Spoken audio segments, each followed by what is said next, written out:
And recording is good morning and welcome to 1 Million Cups Irvine. Today we have a very special presentation from Cynthia Kirkeby on how to use AI for your startup more effectively. For those of you who are new, 1 Million Cups is part of a national nonprofit program run by the Kauffman Foundation out in Kansas City, and it is devoted to creating a better entrepreneurial ecosystem through creating the community that supports entrepreneurs as they move along their journey. Usually we have a presenter, however, because AI tools are so important for entrepreneurs to be able to use, we decided to do an educational this morning so that those free AI tools are not going to waste. We want to make sure that they're getting I'm gonna stop you right there, Tristan, because we talked and we decided to do the competitive analysis but using AI, right? and other tools. It's not Got just AI. I have a lot of AI tools, but not just AI tools. So not only will you be getting AI tools, you'll also be getting the logic on competitive analysis and how to apply them in addition to your other tools, correct? Yeah, I've got like basics on competitive analysis and then an assortment of tools, including AI, that you can use for competitive analysis.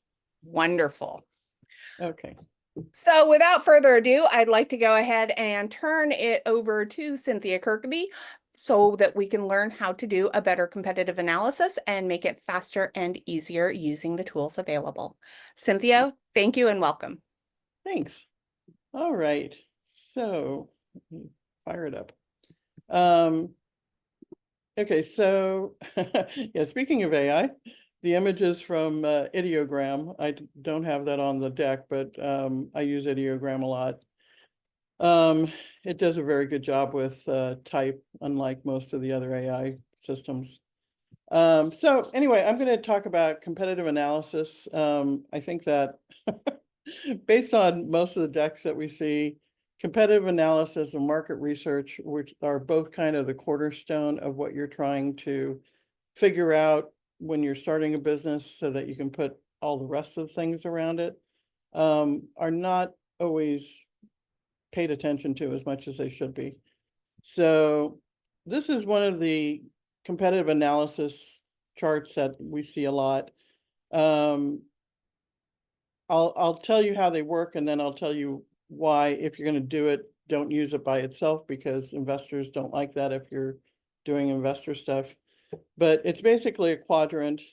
You take two sets of information, and the sweet spot that you want to always put is up here. So this is where you're going to drop in logos across this that show where everybody is within the marketplace, and yours should always be up here. And these are the types of things that you can put on those two axes. So quality, innovation, who's doing old fashioned, and show yourself as innovative. If you're a physical product, usually you're trying to show some kind of brand prestige a lot of times. If you're online experience and brick and mortar, customer experience is really important. One of the good ones to show is market penetration. If you're in a niche area and there's an advantage to that, you want to make that show up as important. Product variety, sustainability, it just depends on, I have a list of probably 45 things, but these are some of the axes that you can put together on that kind of thing. And this is what it looks like. So I think this was originally done for Airbnb. So they were showing themselves as being, beneficial. And theirs was how many people are doing transactions offline compared to online, and who is expensive or not expensive. So they were saying they were a cost-effective online booking agent. And so it gives you kind of a landscape of what's going on. But beyond that, it doesn't really tell you that much. This is what investors tend to like better.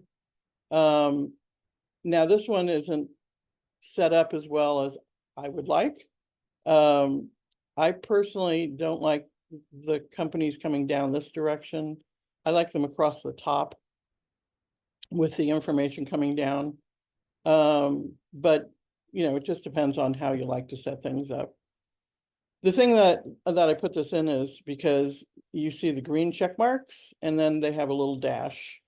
You can either put a little dash or leave it blank, but this tells investors a lot more because this tells where your unique value proposition is setting up, why you're different than the other guys, or where you're similar, but why you're different.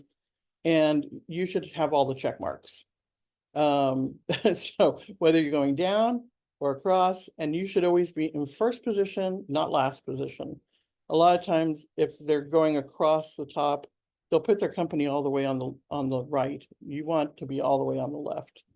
I also do something that's meant to focus people on you, which is I never use logos for the other companies. I only use the logo for our company.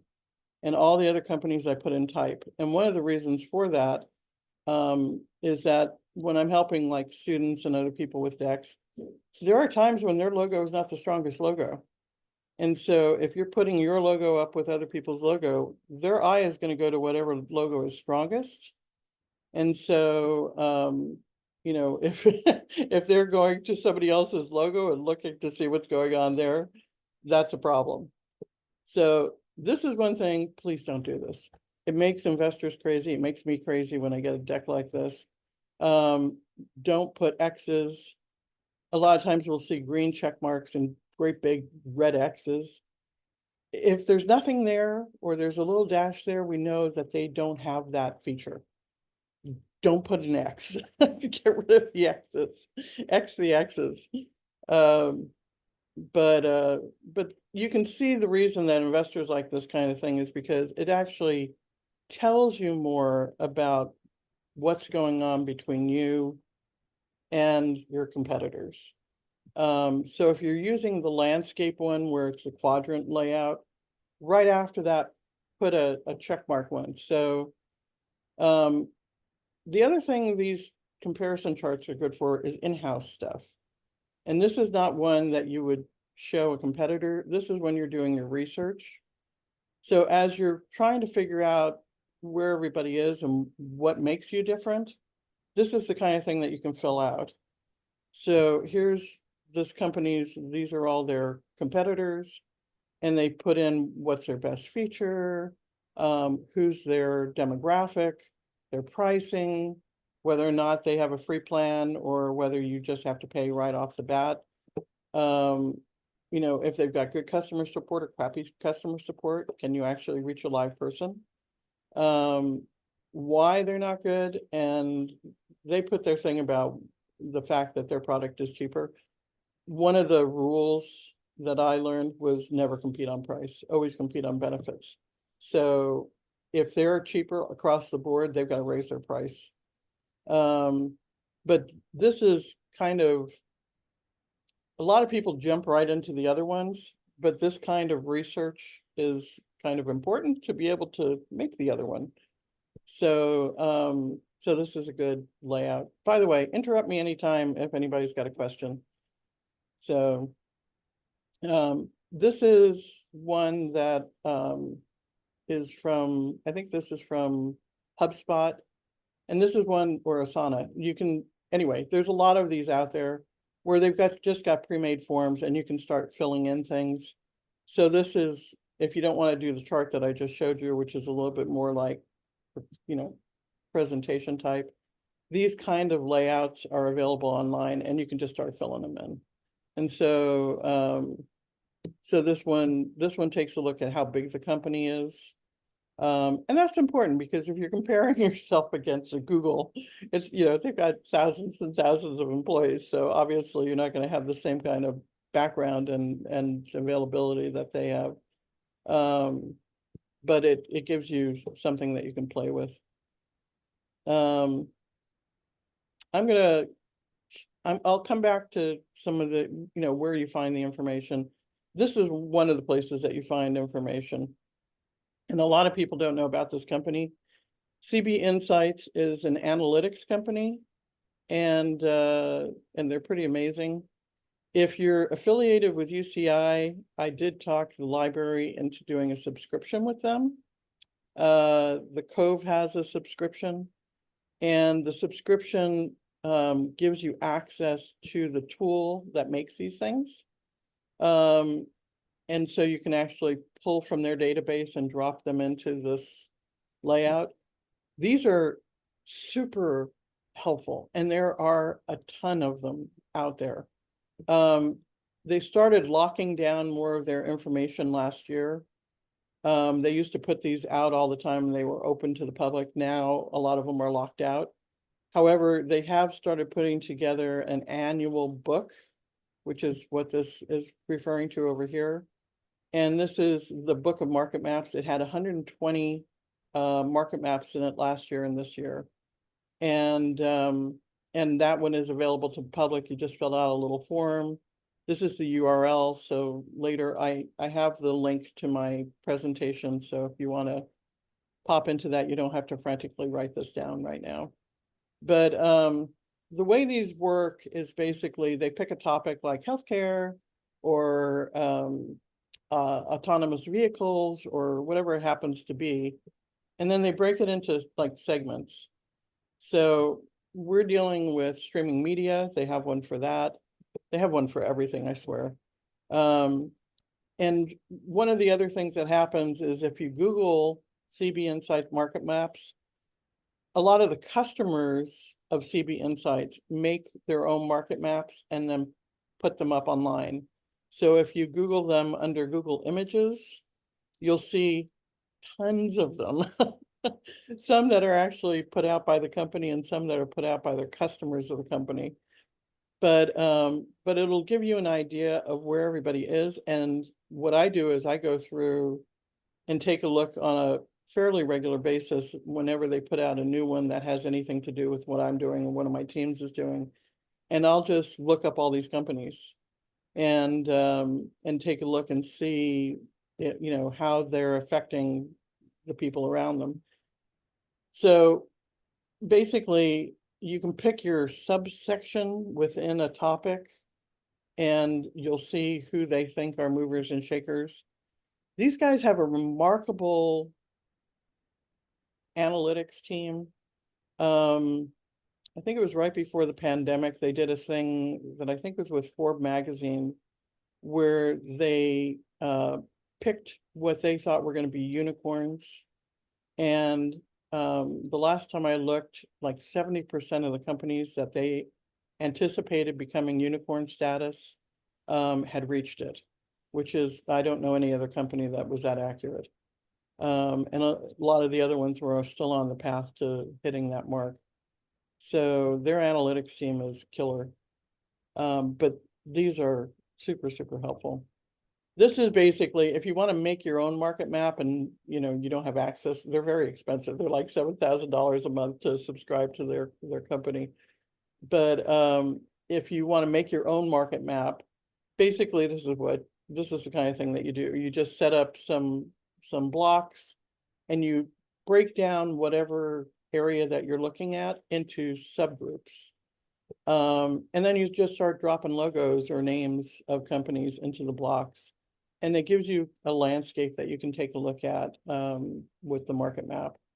And like I put the little note that if you have access to the library collections, if you're an alumni and you're on campus, you may have access to the market map builder, depending on your access level of stuff. Are there any questions so far? Okay. One of the other companies is Crunchbase. Crunchbase started probably about 15 years ago now. And they started as a database for startups, which is largely what they still are. However, they have just an unbelievable amount of information. It used to be that I could download their entire database as a member. They stopped doing that a few years back. I think I had their last download. It was massive.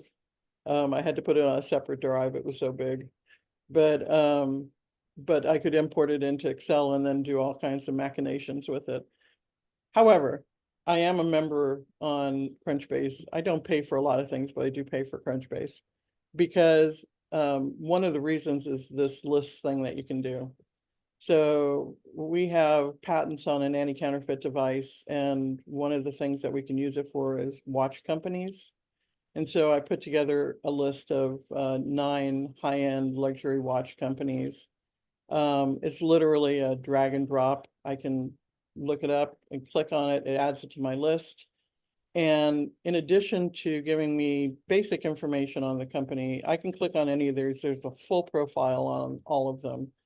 But they've also enacted this new thing, it's in beta, where it gives me all the contact information literally at my fingertips.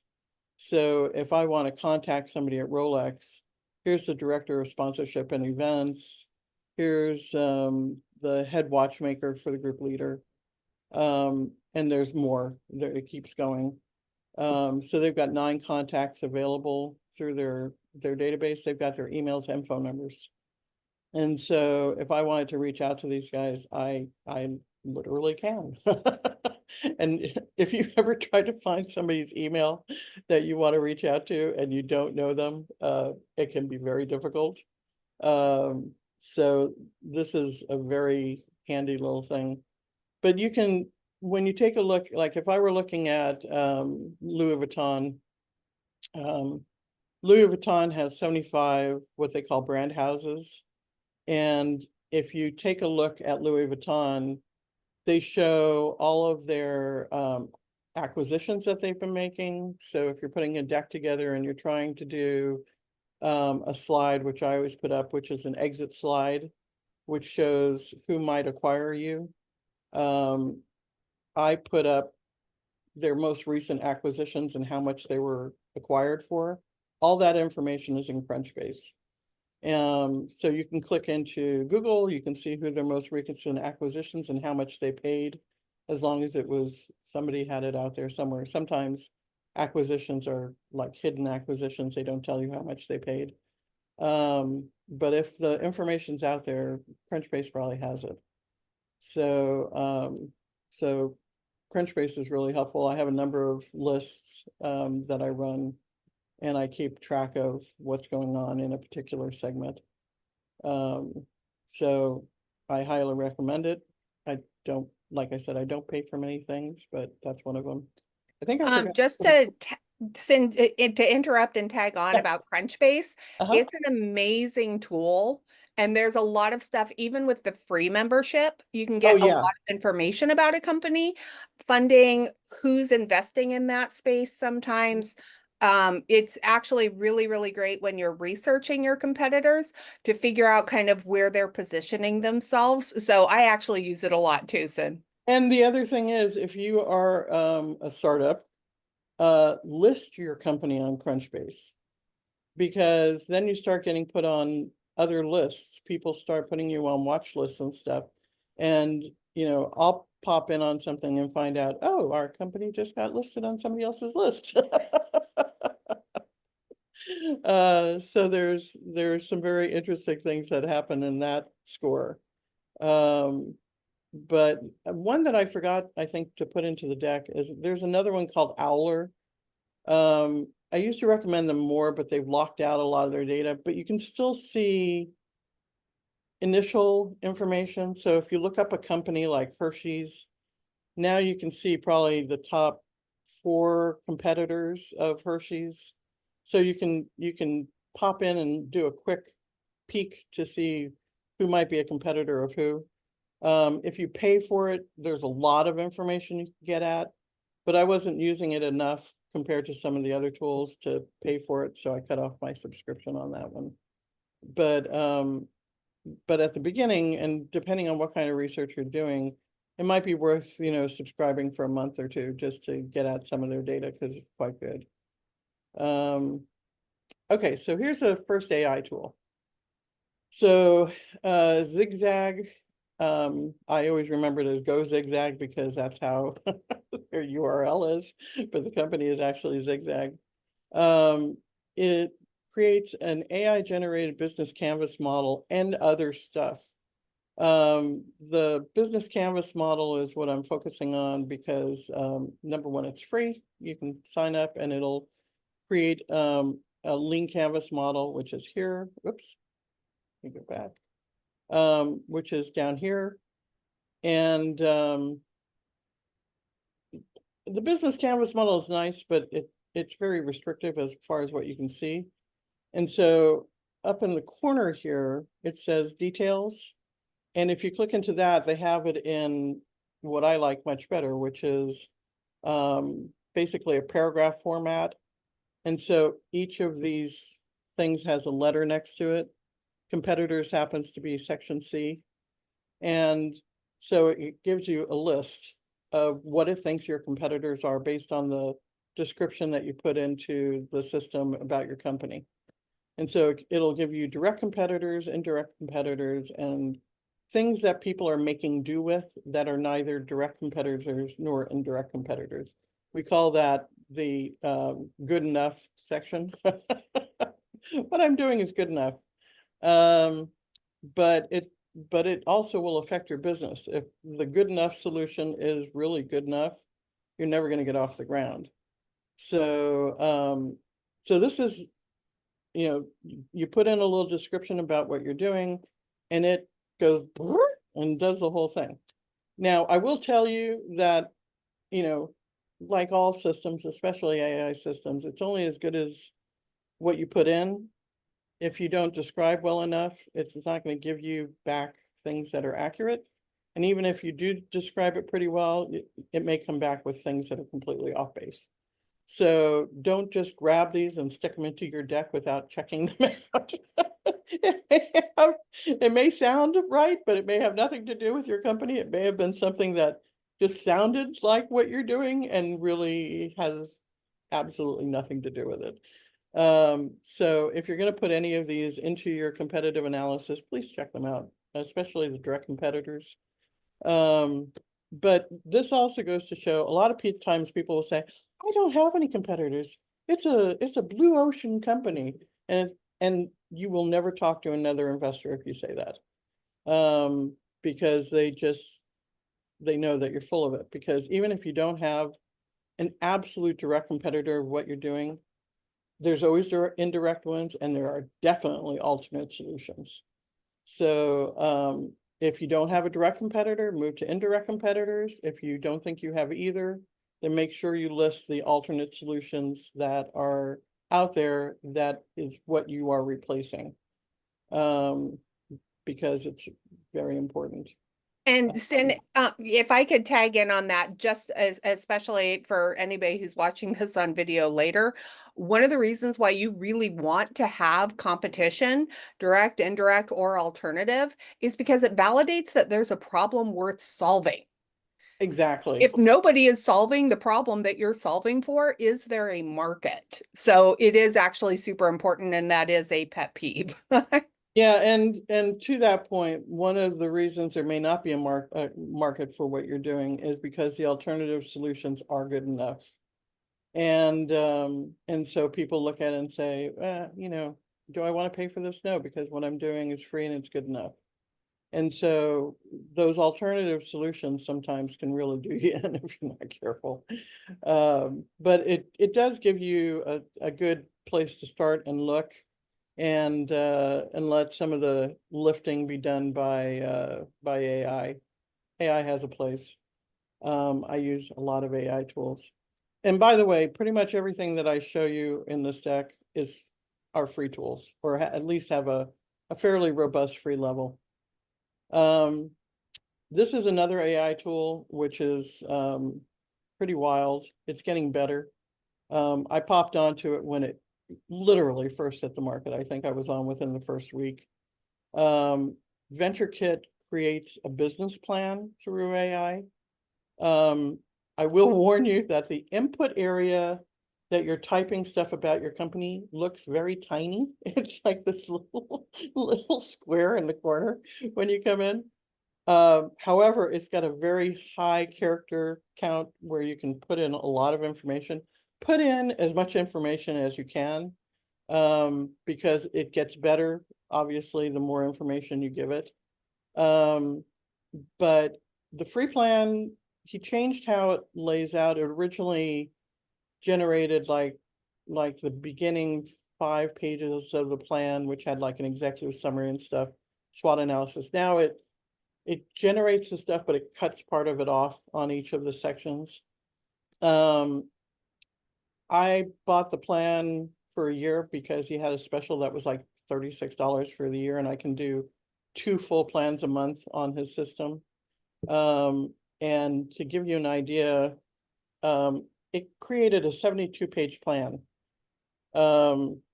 which is just crazy. I probably should have blown this up so you could just see what the table of contents is like. It's crazy long. But you can see that it gives you a market overview, it gives you a target audience, it does a SWOT analysis, it does it, you name it, it does it. It does a financial plan area, but you do have to give it some additional information to have that part come out. The market size and trends, when it did it originally, wasn't even close. I went in, the nice thing is you can, any of these sections you can click into and edit. It did have sections which were very interesting. It does a full competitor analysis over here. And anything that you think is not germane, you can just click and delete out. And you can just switch it out for a different title, and it'll say reanalyze, and it'll reanalyze any section that you adjust, which is pretty crazy. You can, once you finish editing everything, you can output your document as a PDF, and it makes a nice little package PDF version of your business plan. But the really interesting thing about this, as far as competitive analysis and your expansion of your idea and what you can do with it, that's where I got really interested, because it structured out what it thought my core values were, where my differentiator was, and where I could expand the idea into adjacent areas.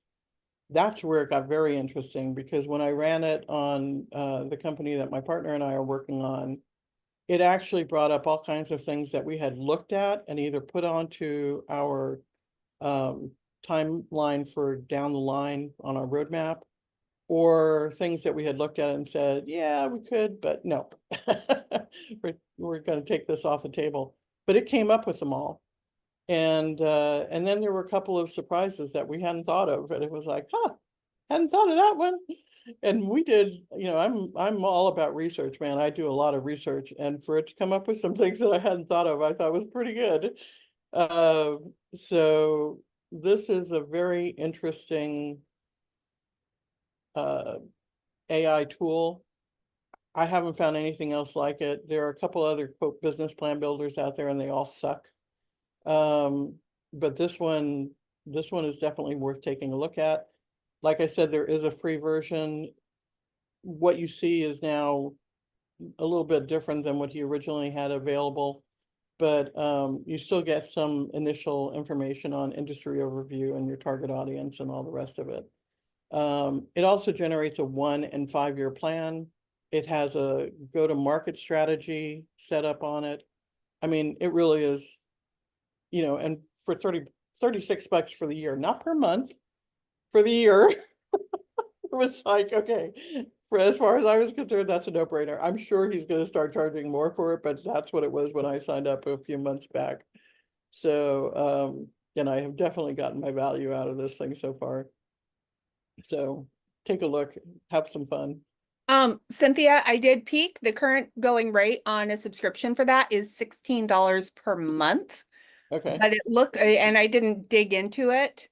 It looks like that's not a annual price per month, but a flat $16 per month. So if you want to sign up for a month, $16 gives you a lot of opportunities, and then you just cancel at the end of your month. Yeah, totally can do that. And like I said, you can output it as a PDF. And it would be nice if it output as a Word document, so it was easier to, adjust, but you can always convert your PDF to a Word document if you have Acrobat. So yeah, definitely worth taking a look at. Cheap. Um, okay, so this is something I always think everybody should know about that nobody seems to know about, and that's the Wayback Machine. It's run by the Internet Archive, um, which is found at archive.org. The it is phenomenal for competitive analysis, and I use it in a weird way. Um, I will tell you that I have enormous respect for this company because I was in a big corporate lawsuit thing years ago, and I had found some information that proved that the other side was doing something nefarious.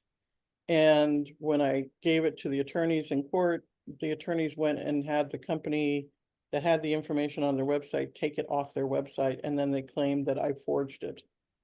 And so we had like had to have a second separate trial thing on this thing because they were accusing me of forgery. And the Wayback Machine had archived the same information I had pulled down, and I came in and showed it to the judge. The guys that they had flown out to testify on their side switched sides and testified on my side, and told the judge that they had been told by the attorney to take it down. And it was one of the largest sanctions ever put against an attorney group in Orange County, because the judge got really pissed off because they knew that I had not forged the information. So this saved my butt. I donate to them every year. But to give you an idea of what it does, ClassBrain is a website I used to have for students. It had been archived or snapshotted almost 900 times between 2000 and 2000, like today. And those little black things are where all the snapshots are.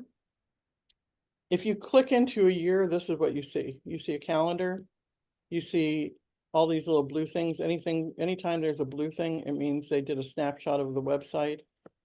We were putting up an enormous amount of information. I think at the height of the website, we had probably 15,000 pages up. And these were the snapshots that they did on this one day. They did 7 different snapshots because our information was changing so quick. And you can click into any of these little date time things, and you can land on the website. So you can see these are all the snapshots of this page.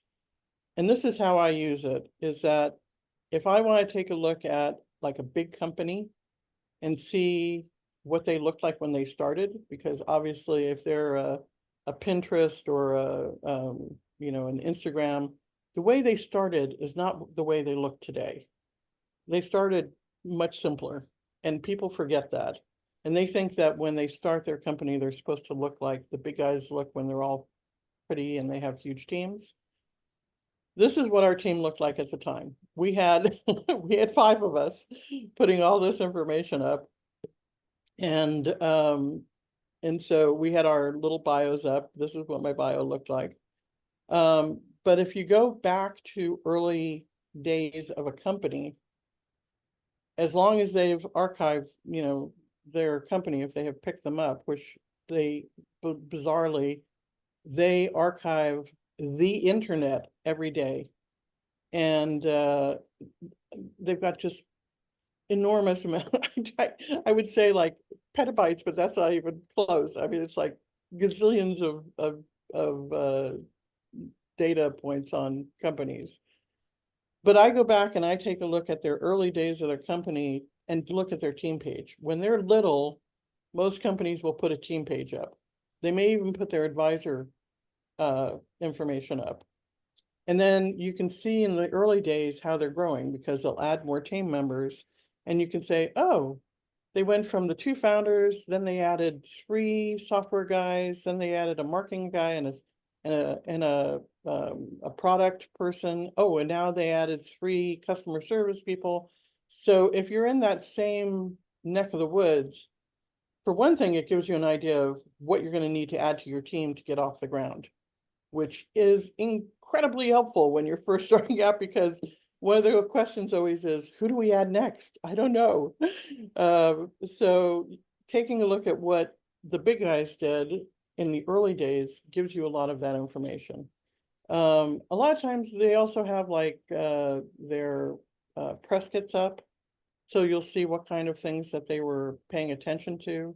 So this is a really, really valuable tool to take a look at things. If you know of somebody that's just getting off the ground, that may be a real factor as a competitor against you. There's actually an addition that you can add to your Chrome browser. I think they have it for Edge and stuff too, but I know they have it for Chrome, which puts the Wayback Machine on your browser, and you can add a company to their system that then they will start archiving. So if you add them because they haven't been picked up yet, it'll screenshot them at least once or twice if they're, some people's websites never change, so if it doesn't change, they won't come back and archive it again. But super, super helpful. Yeah, I really recommend it. Now we're getting into more of the AI tools. Are there any questions so far on any of this stuff? Okay. Claude. Claude is amazingly good at analysis. You can run this in ChatGPT, Perplexity, Claude, Gemini, and Pi. Those are like the top 5. I think that Claude on analysis beats pretty much everybody else, but a lot of times I will run on Perplexity and ChatGPT the same prompt to see what it comes up with in comparison. If you're going to run a pretty much any kind of analysis, or really any kind of prompt, I use the act as structure. It's very important. It tells it how to frame the research that's going to pull back for you. And so one of the things I always do is I say, act as some kind of expert. And then it will frame its research as though it were that person. So this is the prompt that I put in to do an analysis on just a basic thing that I could show you guys. Act as a streaming media market expert, create a market analysis chart for the top sector of services. In my case, it was streaming media. Oh, I probably should have said, I should have put that in brackets too. With comparisons on price, subscribers, whatever other areas you want to take a look at. And then I always tell it to do 3 or 4 other important areas of comparison. And then after it makes the chart, then expand the chart with an analysis of what a new competitor should understand and explore about the existing companies. So that was my prompt. So you can use it basically as is and just plug in the blanks, although streaming media should be in brackets with your sector as well. So this is part of what it gave me. So it gave me the top services, it gave me all their pricing per month, it gave me the subscribers. As you can see, the thing went across further. It was hard to screenshot it wide, but it gave me a bunch of other stuff too, so that I can start taking a look at those comparisons. And then it gave me I think it gave me like 23 points of things that were an analysis for a new competitor that would be entering the market. So if you're a startup, you're a new competitor entering the market, this is what it thought I should look at. So content is king. These guys all have big content libraries. So it said, considered going after a niche content strategy because you're going to have a hard time playing against the big guys if you're a new guy. Price sensitivity, they're saying, okay, very competitive. People don't want to lay the money out. So if you can't compete on price, think about other ways of doing it. So ad supported tiers or bundling with other groups to make yourself bigger. Technical infrastructure, again, streaming media is really tough.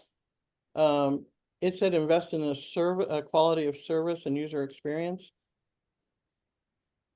Any of these things that it gives me in this like bullet point, I can ask it to give me additional items I should look at or to expand any of the items. So if I tell it, please expand on number 1, 3, and 4, it will go into great depth of information that I might need to know. Claude used to let you do a pretty heavy duty amount of research without any caps on timing. Obviously now, because they're trying to make money, they actually put a limit on how much you can ask it. I tend to tap it out pretty quick, but even with that, I still get an enormous amount of data back.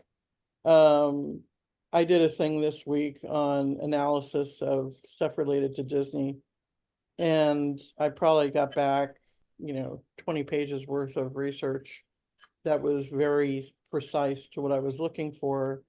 And I think they're on a 6-hour reset. I forgot to look for sure, but once I tap it out, it'll say, you can't ask us any more questions without paying until this time of the day. And I think I had tapped it out someplace around 1 o'clock, and it told, or someplace around noon, and I think it told me I could come back on at 6 o'clock. So I think it's a 6-hour reset, and then I can research again. I run all 5 of those AI programs. They all have free versions. I don't pay for any of them. I work in Perplexity the most. Perplexity does not have any cutoffs on how much time you can spend on their system. And one of the things I really like about Perplexity is that it gives me footnoted, linked information on all its sources, which nobody else does. You can ask Claude to bring back a list of citations of where it got its information. Most of the time it's pretty accurate. If you ask ChatGPT, it'll just give you random links where it thinks you can find the information, and it's never accurate. So they're my least favorite on this kind of stuff. Claude does better analysis of cross factors. As a matter of fact, I had put in, I was doing analysis of movies, and I was trying to get correlations on some trivia on certain movies. And I had asked it to cross correlate something, and it interpreted that differently than I had originally meant, but it actually brought up something really fascinating, which was I had given it a list of some Disney films, and it cross correlated like who had filmed it or where it had been shot, or a particular unusual circumstance of the film that also showed up in another film that Disney did. And it showed me those cross correlations between the 2 movies, which was really fascinating. So it was a mistake, but it was a really fascinating mistake. But all of these, they have libraries of where you can do things. Perplexity and Claude, on their free versions, both have a thing where you can put in a master prompt that applies to a whole section of prompts and threads. ChatGPT, just so you know, you don't have to put a prompt in every time you ask it something. You can create a prompt at the top of a particular chat on any of these services and say, this is a master prompt that I want you to use throughout this particular chat or thread, whatever they're calling their system. So as long as you're in the same thread of the chat, it can refer back to it. Now, ChatGPT in particular tends to lose its thinking on stuff.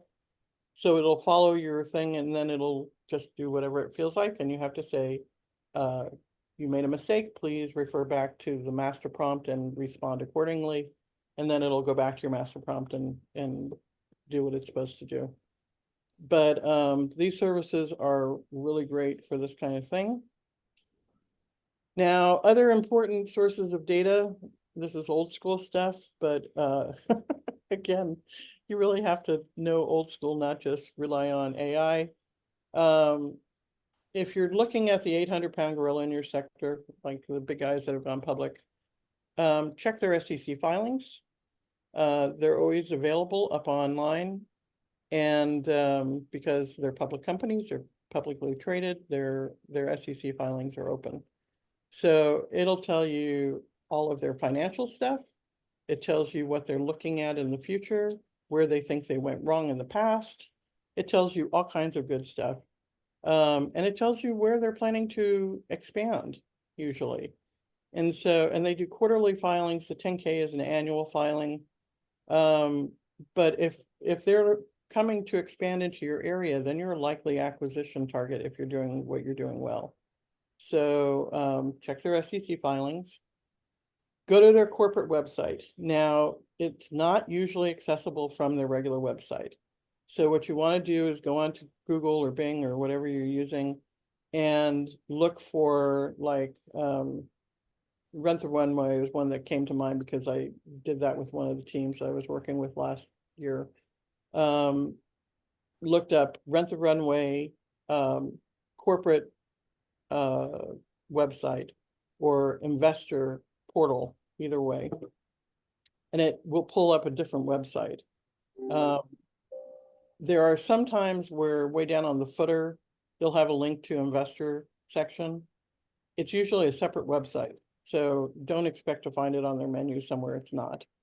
When you get into that section, they have up annual reports and white papers. And one of the really beneficial things, in addition to annual reports, are their investor presentations. In the case of Rent the Runway last year, and I looked to see if it was still available up online, they pulled it down.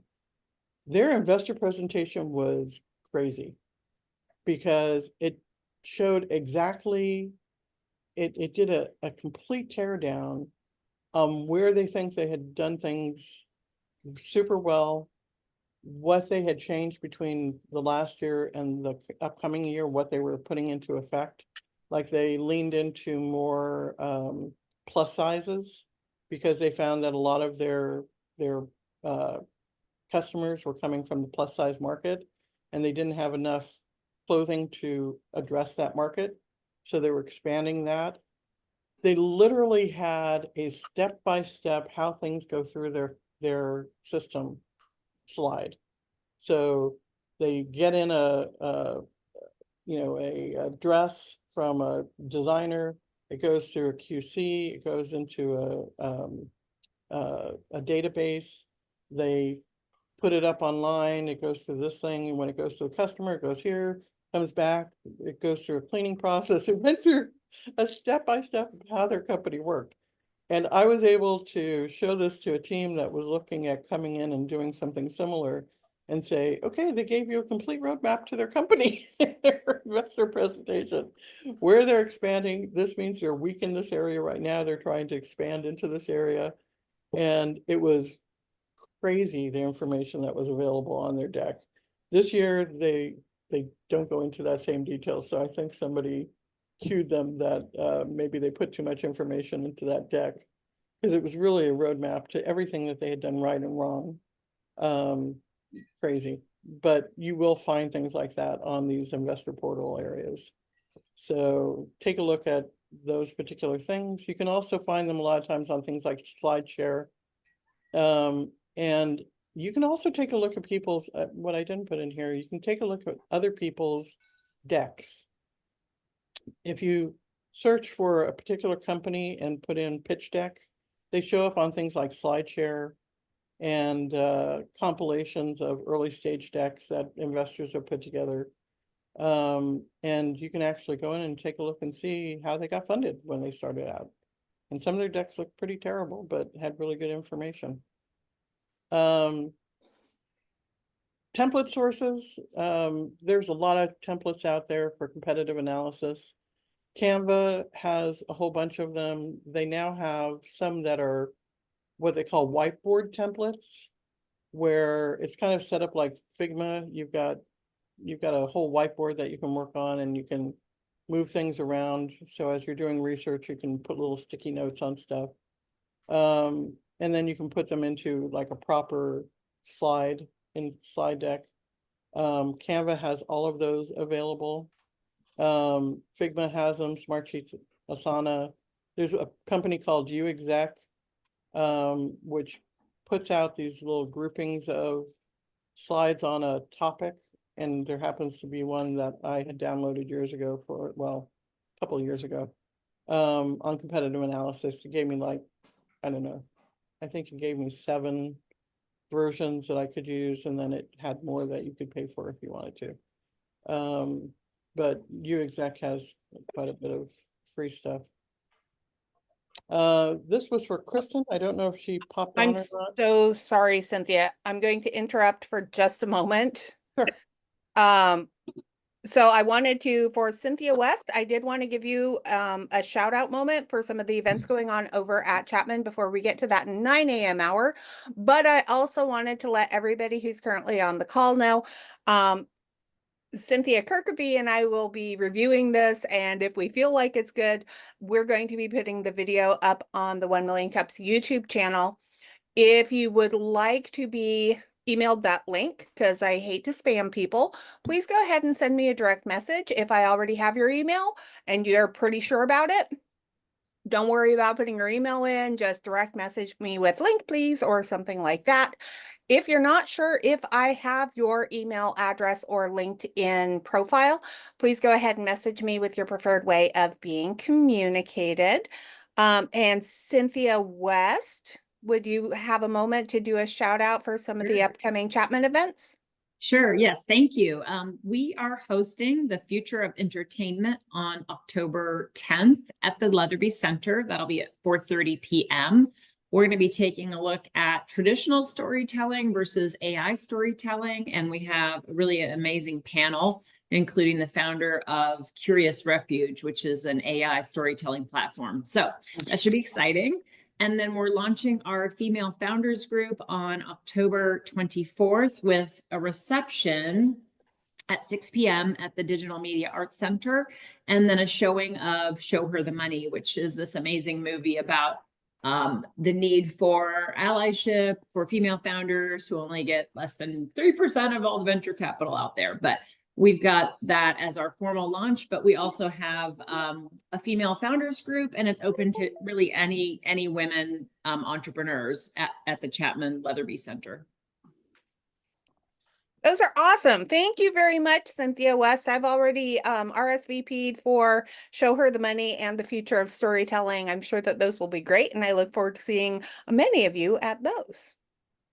I just put a link into chat to the deck itself. So if you want to look through the deck and review what I put on, not on a video, the deck is available that you can take a look at. And before I pull everything down, this was for Kristen. She had asked me yesterday if I had anything that was AI that could review receipts and automatically classify them. And thank you. That does that. So I thought I'd throw it in at the end. So that's available. And so I know we're at the 9 o'clock. I didn't realize it was going to take this long because I put this together yesterday. But if you have any questions, I'll stay on and answer any questions that anybody has. So yeah, happy to go through things. So before we do anything else, please everybody join me in giving Cynthia a big round of applause and thanks. Well done, very appreciated. And so this is horrible because I talk to Cynthia a lot. We talk about AI. She's done AI presentations for us before, and I learned something. Yay. Way to start my Wednesday. As a way of closing out the meeting, thank you for joining us here at 1 Million Cups Irvine. We meet virtually every Wednesday morning from 8 to 9 a.m. with community building going from 9 to 10. We also have an in real life component on the second Wednesday of every month at this moment in time. If you're watching this sometime in the future, please double check before making plans based on that. Coming up next week, we will be hearing from entrepreneur Kristen Del Doso. So please watch your LinkedIn, and we're going to be updating the meetup for that one as well for next meet, thanks to our sponsor, Bert.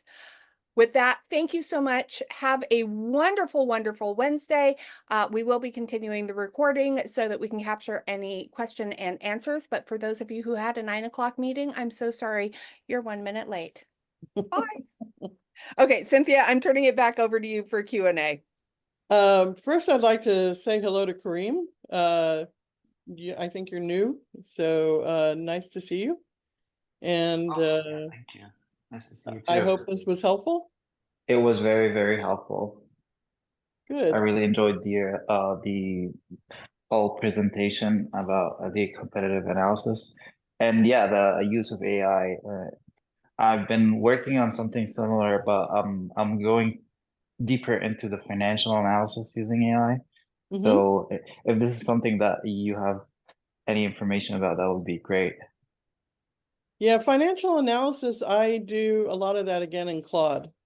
It will it will give you like it'll say, well, I'm only an AI system. However, Yeah. and sometimes you have to kind of rethink how you're asking it about financial stuff, because it'll say, I don't have access to the SEC filings, although you can upload those.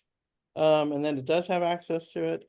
But a lot of times I'll say, based on, the information that you have available, what do you think the available market share of this company is? And it'll give you estimates.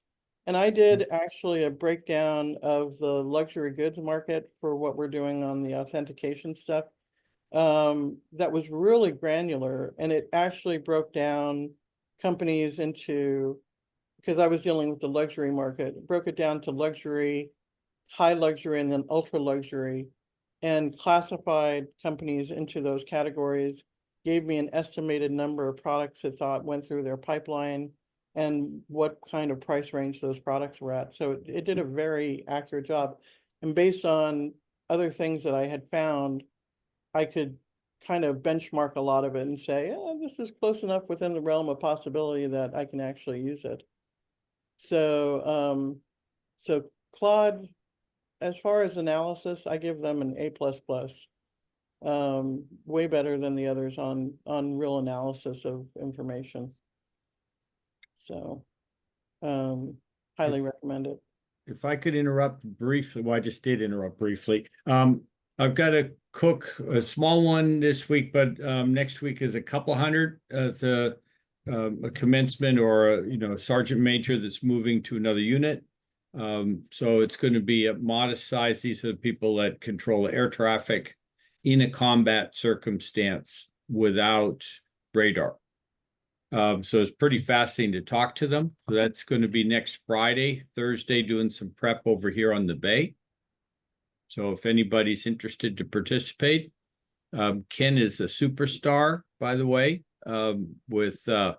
he's actually able to organize me, which is a little bit of a That's a tall order. yeah, I accomplish a lot, but with a significant amount of random motion, banging off the walls. So Bert, I just sent you a text telling you I won't be able to join you tomorrow, and I already let Joey know because the drywallers are here. Okay, redoing the ceilings and the walls for all the plumbing that had to get redone. We're They don't gonna expect finish till end of day on Friday. there's something related to base access. I'll find out about it for you. I talked to Joey on the phone last night, and he's gonna, because he called me and we were talking about it, and he's trying to figure out if there's a way that I can take the training at a different time.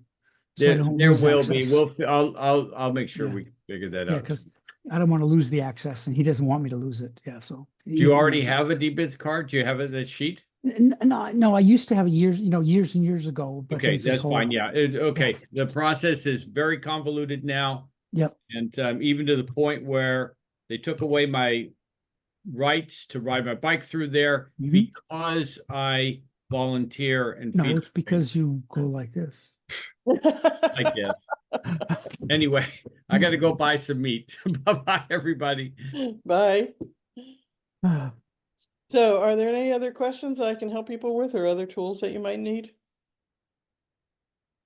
So, okay. it was fabulous. Oh, I took so many notes. did you really? Yeah. That's saying a lot. Okay. And I wrote them with a pencil on paper, not on my Wow. Okay. computer. Yeah, I write old school too. Brain They were all processes like, differently. Oh, you too. Okay. Thanks, Kathleen. I only use blue ink though.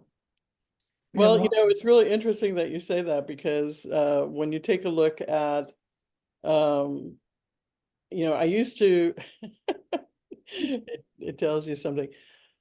On sensitive notes, I used to use what we call a markup pen, which is it's a special non-reproductive blue ink that we use in the old days for doing markups on boards because you can't photocopy it. It disappears. Yeah. And so on sensitive notes, I always used a markup pen. So that if somebody was trying to copy my notes on a Xerox, they couldn't. Well, I need one of those pens because I mean, I will walk like across the floor up the next story to get a blue pen. If I'm out of blue pens at work, because I use the Sharpie gel blue. And if I don't have one, I mean, I will not take a note. Well, it's funny because I use the Statler Uniballs. Oh I've yeah. used them for years. I use their fine points. And I'm like you, if I have to use a different pen, it's like, oh, I don't want And to of use course, this. It's all terrible. of us who love particular pens are Yep. penaholics and have a whole raft of pens everywhere all the time anyway. So So what were you taking notes on, just as curiosity? I'm really interested in the Claude stuff, and for you to give, I made a note of that, like you know, you gave it an A+, I think, Mhm. and I put an exclamation point beside that, like, oh, because that's one of my goals this fall is to wander into ChatGPT, Claude, etc., and start using it as an actual tool that I have some awareness of, let alone you know some level of daily mastery and how to use it. Yeah, I'll tell you the strong suits that I see in the different kinds of AI tools that are out there. Pi is pretty new, so I'm still trying to figure out where its strongest suit is. But it seems to come back with pretty decent stuff across the board. ChatGPT does the best on fanciful writing. If you're trying to create a story or you're trying to outline a story, those types of things, it does a very good job of breaking out outlines of information. And if you want to put together a short story and you want to rephrase something, you want to change the tone of your writing, ChatGPT is great for that. Like a lot of times I'll write something and I'll say, that sounds kind of dull.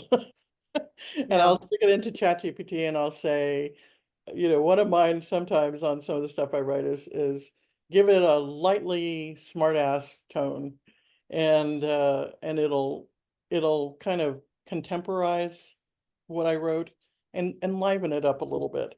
And then I'll go back in and I'll edit from there. But so tonalities, outlines, fanciful writing, ChatGPT does great. Well, that fits exactly. One of my projects between now and the R word is to start. I'm writing a book about my dad and his friends, the 30 Mile Boys, and so I've got great pictures, and I have about 10 pages, and so I am looking for that aid to just kind of help me get the story moving along. And that sounds what you just said. Sounds like Definitely go into ChatGPT for that. ChatGPT excels in all of that type of thing. yeah. So You can give yeah. it a couple of, like if you've got 10 pages, give it chunks of those 10 pages and then say, give me an outline for this, you know, give it an overview section and then say, give me an outline for a, you know, 20 chapter book that deals with this topic, and it'll create what it thinks would be a framework. Yeah. And you can come back in and alter it and start adding in your stuff, but it remarkable for that kind of stuff. That's when I was listening to you, that's what I heard, and I thought, okay, that's going to be really helpful as I start to Tell the story about these cowboys. So that's ChatGPT. Claude, not as good on that kind of stuff. Okay. Not even close. Claude analysis, unbelievable. And ideation. If you're trying to figure out what you might be able to do in a particular area, like I did a test across all of the ones I had up there on a can opener because I was doing a thing for the Inventors Forum, and I just said, okay, give me recommendations on how to reinvent the can opener and Mm, what kinds of things I should pay attention to. mhm. Claude came up with paying attention to color and putting Wow. in curved lines on the design of the structure of the can opener, Mhm. because those are more appealing to customers. The other guys Mm. don't miss those things. So, you know, a lot of things they had in common, but that particular like style wise stuff, Claude picked all that up and nobody else did. On factual data and veracity of the data, Mhm. Perplexity is one of the best. Okay. And because it gives me footnoted, connected links on everything that it brings up on factual information, super, super great. I ran a thing on trivia on a particular movie yesterday, and Claude hallucinated 2 of them, Wow. the 6 that it gave me. Hmm. So it was kind of like, one of them was a really great idea. I wish they had done it, but they hadn't. But everything that Perplexity gave me was footnoted with a link. If something seems a little off, you can click on it, take a look at where it got the data and go, not so sure about that particular source. Mhm. But on Perplexity, I will usually also say, as part of the prompt, use reliable sources only. And so it'll go to major sites and major source material. Mhm. But because of that thing where it gives you the sources right on everything that you do, I, for factual information, Perplexity is the one that I go to. So I spend a lot of time in Perplexity. I send heavy duty analysis time in Claude. And if I'm doing any kind of other kind of writing, I'm frequently in ChatGPT. Mhm. And there are times that I'll run analysis across the board on all 3, because like I said, they'll come back with different answers. And so there may be a little gem in each of them that the other ones didn't pick up. So Gemini, I don't really use anymore because I got so pissed off at Google because they kept announcing that they were putting some new feature out as an AI system. And I would go and test it and it wasn't true. It didn't work. And they had put out that whole ad on real-time interaction, voice-wise, with real-time answers from the AI, and it was fraudulent. And I still don't know why the FTC didn't come after them on that one, because they put out advertisements online and on TV saying that they had that capability, and it was a fraud. So just on sheer, I'm just perturbed at them. I have not been running stuff in Gemini. So occasionally I go in and test it out, but they had put a plugin that was supposed to allow you to have chat interactions with videos on YouTube. And since they own YouTube, I thought, okay, I'll test it out. Didn't work at all. Hmm. So I don't know what they thought it was supposed to be doing, but I went to a food YouTube video and asked it to tell me what the food was at a particular time code in the video. And it said, there is no food in this video. Wow. And I said, okay, that failed massive. Yeah. There's food all through the video. And if you're telling me there is no food anywhere on the video, I am no longer playing with your particular AI, Wow.